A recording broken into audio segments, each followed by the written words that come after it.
Menopause స్థితిపై మహిళలు అవగాహన పెంచుకొని జాగ్రత్తలు తీసుకోవాలని ఎన్ఎంఎస్ ప్రెసిడెంట్ ప్రముఖ గైనకాలజిస్ట్ డాక్టర్ యశోధర సూచించారు.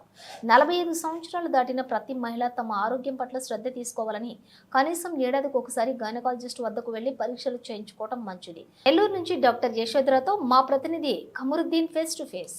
ఏ ప్రాబ్లం వస్తుందో దానికి ఏం చేయాలా, ఇంకోటి ఏంటంటే లేడీస్ కి పీరియడ్స్ ప్రాబ్లమ్స్ వస్తుంది, దానికి ఎట్లా చేయాలా అంటే పీరియడ్ ఇర్రెగ్యులర్ అయింది అనుకోండి, అంటే నెలసరి రావడం ఇర్రెగ్యులర్ అయింది అంటే, సో ఆ ఇర్రెగ్యులర్ అయిన వాళ్ళకి చిన్న వయసు వాళ్ళకైతే సపోజ్ 16-17 ఏళ్ల పిల్లలు అనుకోండి, వాళ్ళకి టాబ్లెట్స్ పెడతాము ఓసిపిల్స్ అని. సో దాంట్లో డిఫరెంట్ వెరైటీస్, డిఫరెంట్ రకాలు ఉన్నాయి ఆ ఓసిపిల్స్ లో. సో వాళ్ళ ఒంటి తీరుని బట్టి అవి మార్చి పెడుతుంటాము.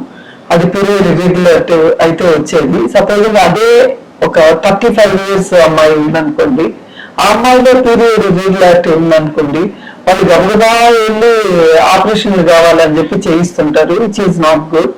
అట్లా చేయించుకోకుండా వాళ్ళకి ఎండోమెట్రియల్ అబ్లేషన్ అని గర్భసంచి లోపలి పొరను మాత్రమే మనం గర్భసంచిని ముట్టుకోము, పొట్ట కోయాల్సిన పని ఏమీ ఉండదు. ఆ గర్భసంచి లోపల లేయర్ని మాత్రమే కోఆర్డినేట్ చేయడం, కాల్ చేయడం లాగా అనమాట, కామన్ మ్యాన్కి అర్థం అవ్వాలంటే. సో ఆ లేయర్ వరకు డిస్ట్రాయ్ చేస్తాం. సో అట్లా డిస్ట్రాయ్ చేస్తాం కాబట్టి యాక్టివ్గా బ్లీడింగ్ అయ్యేదానికి అక్కడ వెజల్స్ లేకుండా చేసేసాం కాబట్టి బ్లీడింగ్ అవ్వదు అనమాట. సో అది ఒక టెక్నిక్, ఎండోమెట్రియల్ అబ్లేషన్ అంటాము. సో అలాంటి ప్రొసీజర్స్ చేసుకొని వాళ్ళు హ్యాపీగా బ్లీడింగ్ ప్రాబ్లమ్ ఇబ్బంది లేకుండా, దాని గురించి వరి అవ్వకుండా ఉండొచ్చు. సో మరీ ఎక్కువ ఏంటంటే వాళ్ళు హిస్టెక్టమీకి వెళ్ళాల్సి ఉంటుంది. వీళ్ళంతా ప్రతి కేసులోనూ ఇది చాలా బాగా ఉపయోగపడుతుంది, చాలా అంటే చాలా. సో పేషెంట్ కి కోత ఉండదు. మామూలు మనం డిఎన్సీ చేసుకుంటే అలాగో పొద్దున్నే వచ్చి ఆ పేషెంట్ ప్రొసీజర్ చేయించుకొని సాయంత్రం కల్లా వెళ్ళిపోవచ్చు ఇంటికి. సో ఇంకా మళ్ళీ తిరిగి చూసుకునే పనే ఉండదు. మహా అయితే మత్తు తిరగడానికి పక్కన ఏమన్నా కొద్దిగా హ్యాంగ్ ఓవర్ ఉంటుందేమో, తర్వాత నుంచి టోటల్ గా వాళ్ళు ఏ పని చేస్తారో అవన్నీ చేసుకోవచ్చు. సో అట్లా అలాంటి ప్రొసీజర్ చేసుకొని హిస్టెక్టమీ అవాయిడ్ చేసి పేషెంట్స్ హ్యాపీగా ఉండొచ్చు. ఈ గర్భసంచి గురించి ఉంది కదా మేడం, దాని గురించి ఇప్పుడు మెనోపాజ్ అనేది డెఫినేషన్ ఏంటంటే 1 సంవత్సరం వరకు కంటిన్యూస్ గా పేషెంట్ కి బ్లీడింగ్ రాకుండా ఉంటే వాళ్ళని మెనోపాజ్ కింద కన్సిడర్ చేస్తాము. సో ఒక 45 years అట్లా అయిన తర్వాత మన ఇండియన్ స్టాండర్డ్, మన యావరేజ్ ఏంటంటే 46 years అనేది ఇండియన్ యావరేజ్ అయింది.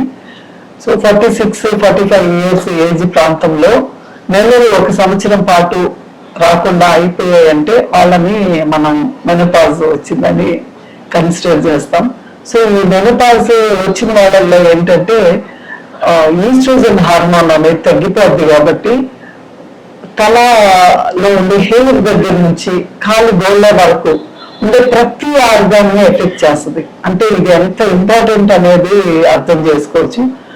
కంటి చూపు గురించి ఎఫెక్ట్ చేస్తుంది, నైజల్ స్మెల్ గురించి ఎఫెక్ట్ చేస్తుంది, అలాగే టేస్ట్ ఎఫెక్ట్ చేస్తుంది, థ్రోట్ మీద, స్కిన్ మీద, లంగ్స్ మీద, cardiac effects, cardiac problems create చేస్తుంది, లంగ్స్ మీద ఎఫెక్ట్ చేస్తుంది. సో అట్లా bones, of course primary importance bones. So bones మీద ఎఫెక్ట్ చేస్తుంది. ఇలాగా బాడీలో ఉండే ప్రతి ఆర్గాన్ ని ఎఫెక్ట్ చేస్తుంది ఈస్ట్రోజన్ హార్మోన్.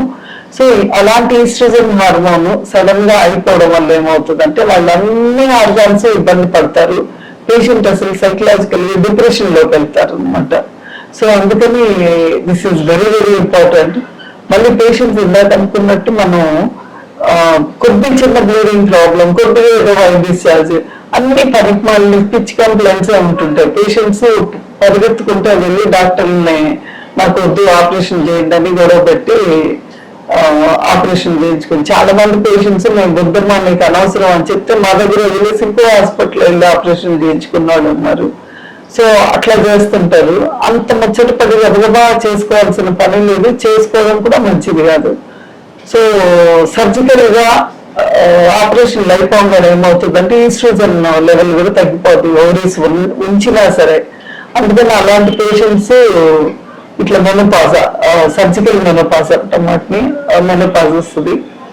సో ఆ పేషెంట్స్ కానీ లేక నెలలో ఎండిపోయిన వాళ్ళకి కానీ వీళ్ళందరికీ కూడా ఆర్టిఫిషియల్ గా కొన్ని ఈస్ట్రోజన్ హార్మోన్స్, న్యాచురల్ గా దొరికే ఈస్ట్రోజన్ హార్మోన్స్ కానివ్వండి, బొవైన్ వీటి నుంచి ఎక్స్ట్రాక్ట్ చేసిన ఈస్ట్రోజన్స్, అట్లా డిఫరెంట్ టైప్స్ ఆఫ్ ఈస్ట్రోజన్స్ ఉన్నాయి. మళ్ళీ కొన్ని ఏంటంటే న్యాచురల్ గా సాయిల్ నుంచి డిరైవ్ చేసిన ఈస్ట్రోజన్ లాంటి మెటీరియల్స్. సో ఇలాంటివి చాలా ఉన్నాయి. ఇలాంటి మెటీరియల్స్ వాడుకోవడం వల్ల వాళ్ళకి ఈస్ట్రోజన్ లేని సమస్య లేకుండా హెల్త్ మెయింటైన్ అవుతుంది. సో ఇలాంటి హార్మోన్స్ అవి వాడుకోవడం అనేది అఫ్ కోర్స్ అవి డెఫినెట్ గా గైనకాలజిస్ట్ మాత్రమే పెట్టాలి, వేరే వాళ్ళు పెట్టేదానికి, because they are dangerous to, అంటే నేను మానిటర్ చేసుకొని చూడాల్సి ఉంటుంది. అలాంటి ఇవి తీసుకోండి. రీసెంట్ గా మన ఇండియన్ మెనోపాజ్ సొసైటీ నుంచి, అంటే నేషనల్ బాడీ మాకు ఐఎంఎస్ అనేది, సో ఐఎంఎస్ పిలుపు మేరకు నెల్లూరులో మెనోపాజ్ సొసైటీ అనేది స్టార్ట్ చేశాము. దానికి ప్రెసిడెంట్ కూడా నేనే. సో చాలా మందికి డాక్టర్లకే పెద్ద అవగాహన ఉండదు. సో డాక్టర్లకు కూడా ఈ అవగాహన కల్పించే కార్యక్రమాలు చేయాలని ప్లాన్ చేస్తున్నాం. ఇప్పుడు మెనోపాజ్ మీరు చెప్తున్నారు కదా, అది మనం చేసుకోవచ్చా చేసుకోకూడదా? అంటే కొన్ని సందర్భాల్లో అది చేసుకోవచ్చా లేకపోతే చేసుకోకూడదు? మెనోపాజ్ అంటే నెలలు ఆగిపోవడానికి మెనోపాజ్ అంటే. ఓకే మేడం, దాని తర్వాత ఇది ఏ టైంలో ఆపరేషన్ చేసుకోవచ్చు? ఆపరేషన్ గురించి, సో ఆపరేషన్ అన్నీ సీరియస్ ఎమర్జెన్సీ ఏదన్నా అయితే తప్పిస్తే చిన్న చిన్న కంప్లైంట్స్ కి టెలికాస్ట్ ఆపరేషన్ చేసుకోకూడదు. ఏ టైంలో అంటే ఏ టైంలోనూ అక్కర్లేదు, అన్లెస్ అది సీరియస్ ప్రాబ్లం. పేషెంట్స్ వచ్చి చేసుకునేది ఏంటంటే చిన్న చిన్న ప్రాబ్లమ్స్కి వెళ్ళి చేసుకుంటుంటారు ఆపరేషన్. సో అందుకని దయచేసి చేసుకోవద్దు. 45 years తర్వాత కావాలంటే మీరు ఏమంటే చిన్న ప్రాబ్లంతో చేసుకుంటానన్నా ఎస్ చేసుకోండి, అంతేగాని చిన్న చిన్న ఏజ్లోనే చిన్న చిన్న ప్రాబ్లమ్స్ కి దయచేసి చేసుకోవద్దు. ఇప్పుడు మేడం ఏదో పీరియడ్స్ ఉంటాయి కదా, అవి కొన్నిసార్లు మంత్ కి రావాలి, 30 days కి రావాల్సింది కొన్నిసార్లు 20 days కి 22 days కి వస్తాయి. అలాంటప్పుడు ఏం చేయాలి?